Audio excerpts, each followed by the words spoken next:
Un jour, je serai astronaute et j'irai dans l'espace. Beaucoup d'enfants en ont rêvé, peu l'ont fait. On imagine que c'est un métier pour des surhommes, avec plein de diplômes, extrêmement bien payés.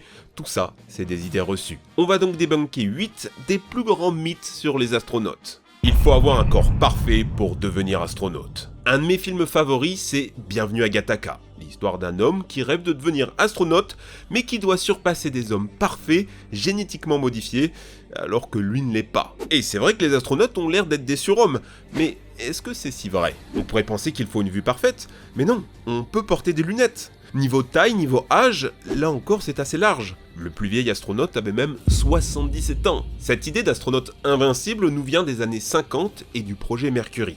À l'époque, on faisait subir de véritables tortures aux candidats.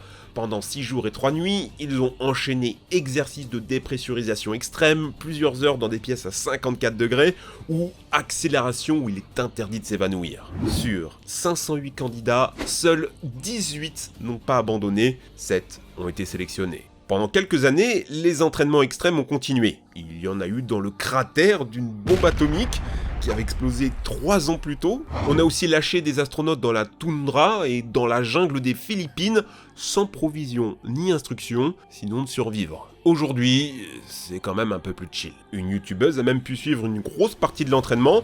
Il y a de l'accélération, il y a de la musculation, il y a de la VR, et des entraînements en piscine qui ont l'air assez rigolos. Ce qu'on va surtout attendre des astronautes, c'est une parfaite santé. Et c'est important, parce que là-haut, il n'y a pas d'hôpital, il n'y a pas de médecin. Il y a déjà eu un gros accident en 1968, une inflammation de la prostate avec de la fièvre. Il a fallu plus de 6 heures pour gérer l'évacuation d'urgence vers la Terre. La même année, on a eu un cas de malade un peu plus rigolo. Imagine, t'es dans un vaisseau en direction de la Lune, et là, t'as des petits morceaux de caca et de vomi qui flottent. C'est en fait ton commandant qui a une maxi-diarrhée, et dans l'espace, impossible de se retenir. C'est sa faute, hein. Il a rien dit au départ car il avait peur qu'on annule son vol, et au final, c'est ses potes qui ont dû tout ramasser avec des petites serviettes. Ça, confiné avec l'odeur qui ne part pas, ça a dû construire des liens d'amitié solides.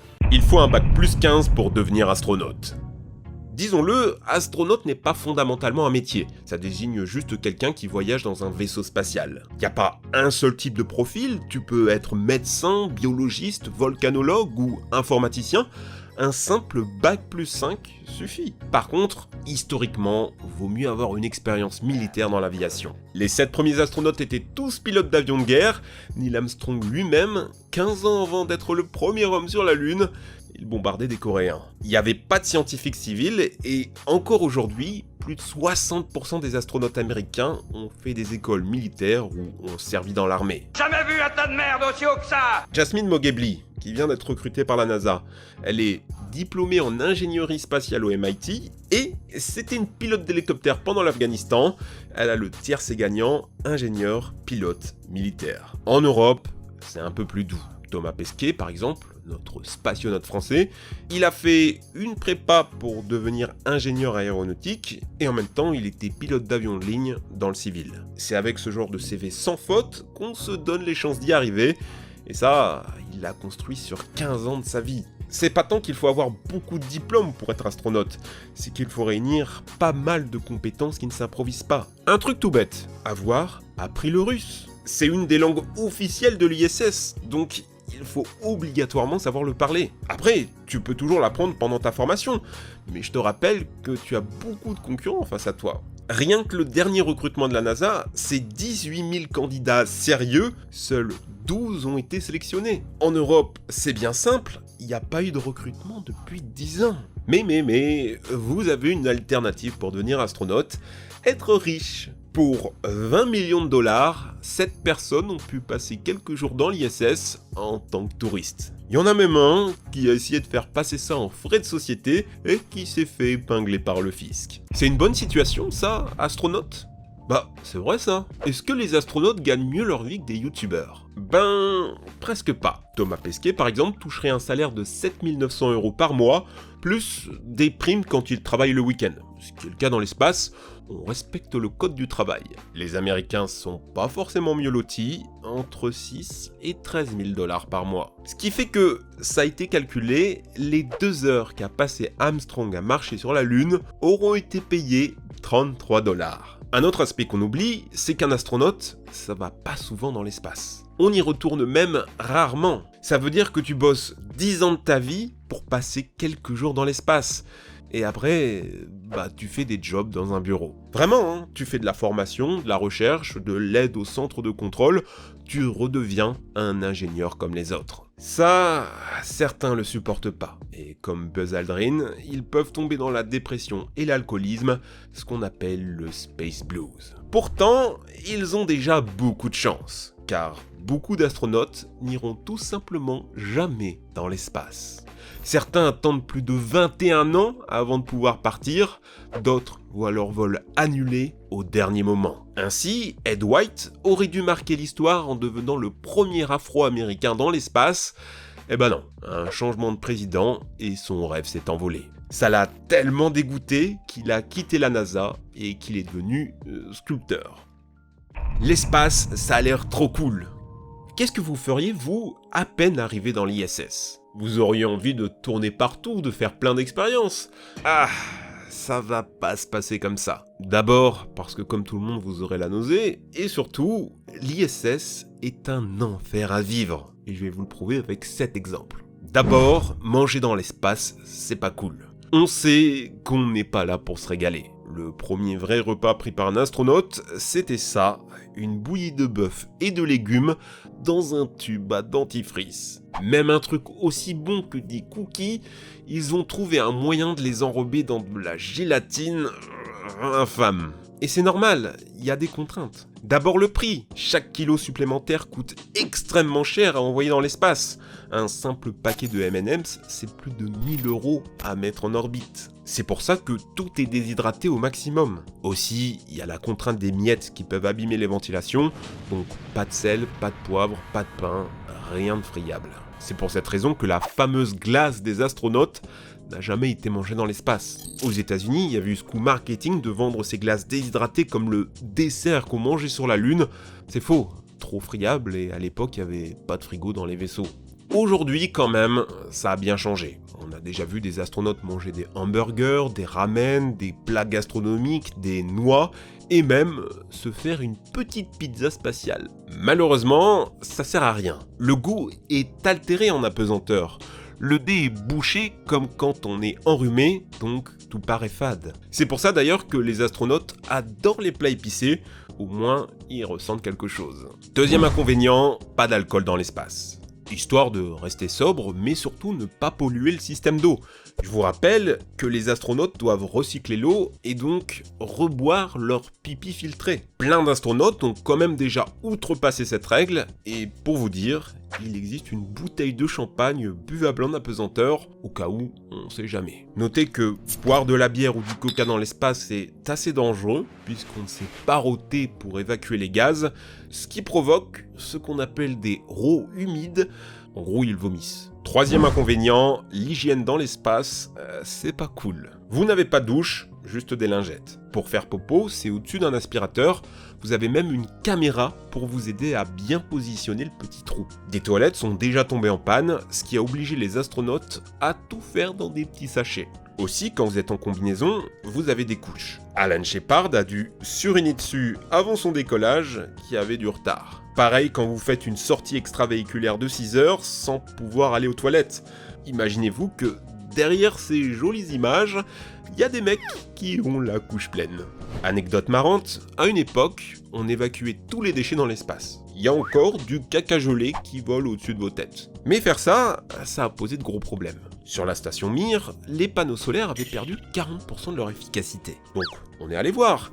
Et en fait, c'était l'urine gelée des astronautes qui avait tout recouvert. C'est pour ça qu'aujourd'hui, on la recycle. Et pour le popo, on le renvoie sur Terre pour qu'il brûle dans l'atmosphère. Prochaine fois que vous voyez une étoile filante, dites-vous que c'est peut-être le reste d'un tacos. Le tacos de Club 55 est prêt, on enlève. Quatrième inconvénient, dormir dans l'espace, c'est pas cool. Déjà parce que tu peux mourir. Avec la pesanteur, une bulle de CO2 va entourer ton visage et t'étouffer. C'est pour ça que tu dois dormir près d'une ventilation, solidement attachée pour ne pas te cogner partout. Apparemment, on dort très mal, car à cause des radiations intenses de l'espace, de temps en temps, t'as des espèces de flashs très lumineux, même si t'as les yeux fermés. Ajoute à ça que c'est très difficile d'avoir un rythme, car le concept de nuit n'existe pas. En tournant autour de la Terre, tu as 16 couchers de soleil par jour, tes nuits sont entièrement gérées par des chronos et des réveils, l'enfer. Cinquième inconvénient, l'amour, tu oublies. Le plus long séjour dans l'espace est de 1 an et 2 mois. Imaginez-vous passer tout ce temps sans se pougner une seule fois. Et t'as pas trop le choix, hein. Outre le fait que tout le monde te voit, physiquement, la pesanteur baisse tes niveaux de testostérone et réduit les flux sanguins dans les zones génitales. Autrement dit, c'est difficile d'être dur. On sait que la NASA avait glissé des images sexy dans les to-do list d'Apollo 12, ou que les Russes ont proposé à un astronaute une poupée gonflable. Il a refusé pour info. À part ça, rien d'officiel.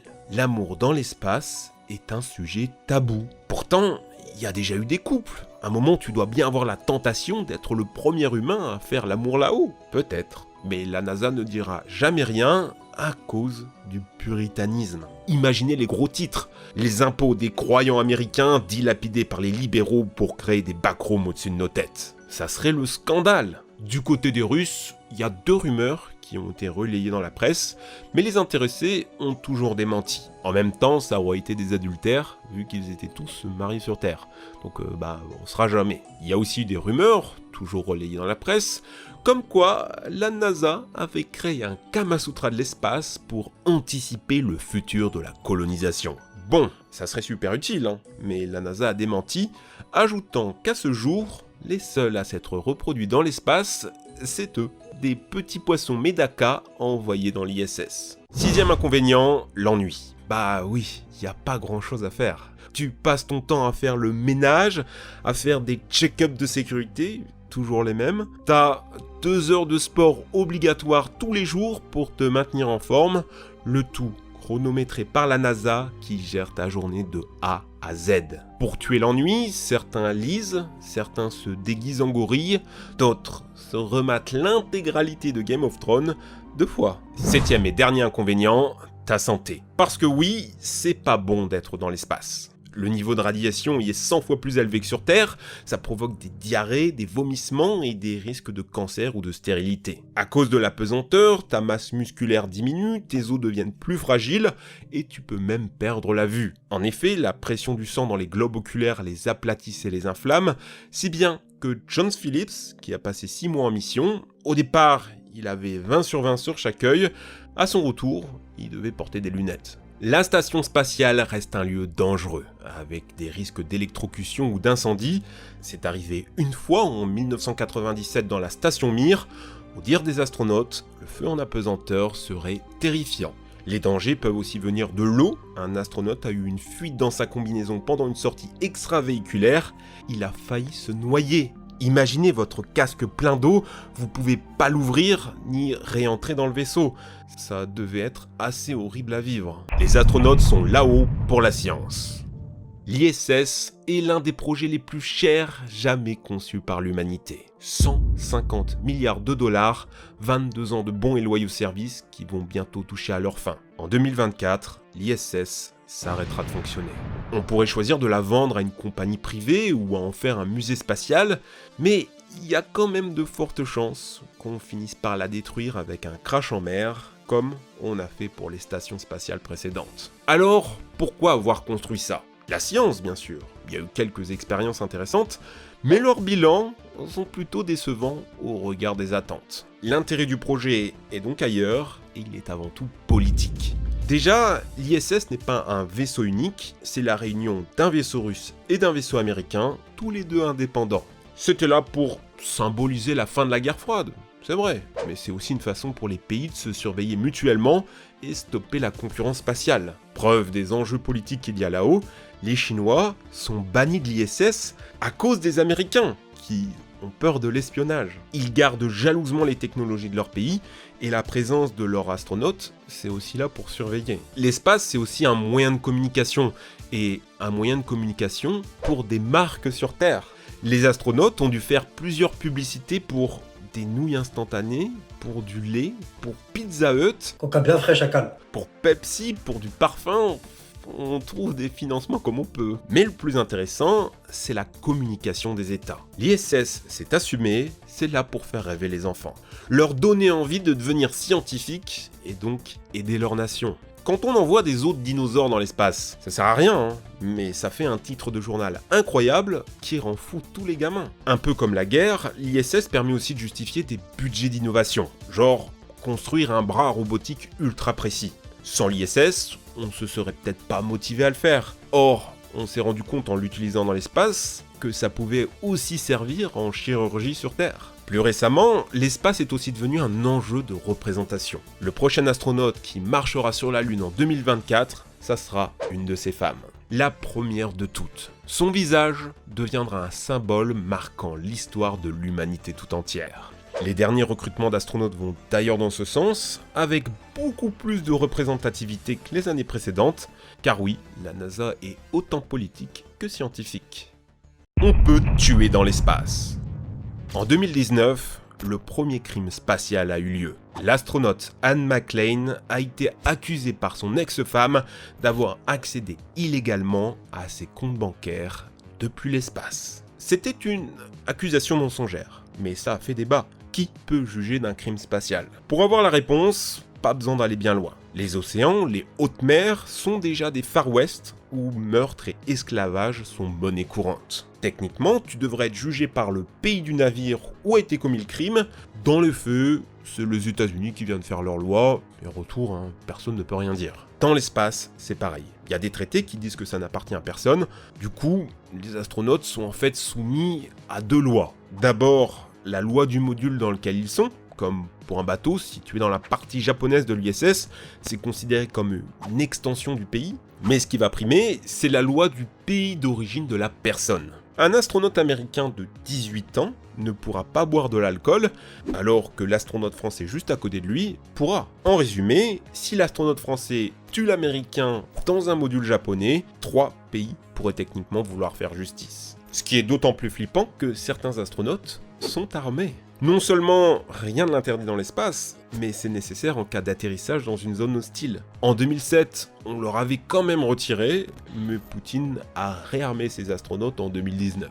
Les Russes, qui sont d'ailleurs les seuls à avoir eu des pilules de suicide au cyanure, si leur mission venait à échouer. Avez-vous toujours envie d'aller dans l'espace? J'avoue, cette vidéo, j'ai forcé le trait. En même temps, le but c'était de débunker.